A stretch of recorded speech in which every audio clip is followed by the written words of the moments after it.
Andhra Pradesh Telugu Desam party కార్యాలయం మంగళగిరి నందు జరిగిన మహానాడు కార్యక్రమంలో ఎన్టీఆర్ జయంతి ఉత్సవాలు జరిగాయి.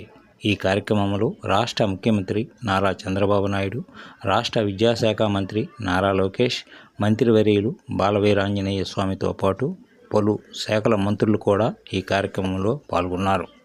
తెలుగుదేశం పార్టీ స్థాపించి 44 సంవత్సరాలైనా కార్యకర్తల్లో అదే ఉత్సాహం, నాయకులలో అదే కొత్తదనం కనిపించడం చెప్పుకోదగ్గ విషయం.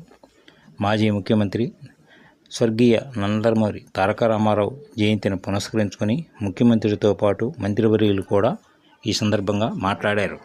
సాధారణ రైతు కుటుంబంలో జన్మించి నీతికి నిజాయితీకి నిలబెట్టే నిదర్శనంగా పట్టుదల, కృషి, సంకల్పాన్ని ఆయుధాలుగా మలుచుకొని సినీ రంగంలో ప్రవేశించి ఒకటవలేని మహారాజుగా వెలుగొందినటువంటి వ్యక్తి మన అన్న ఎన్టీఆర్ గారు.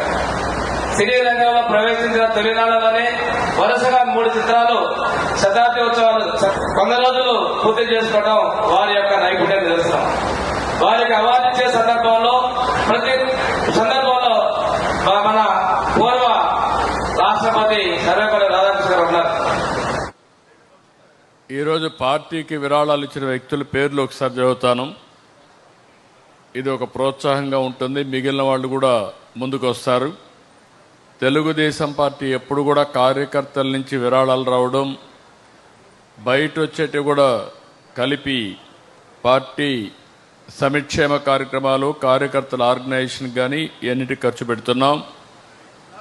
ఈరోజు చూసినప్పుడు మాగుంట శ్రీనివాసరెడ్డి గారు 1,50,00,000 రూపాయలు అనౌన్స్ చేశారు. గట్టిగా చప్పట్లు కొట్టి అభినందించాలి.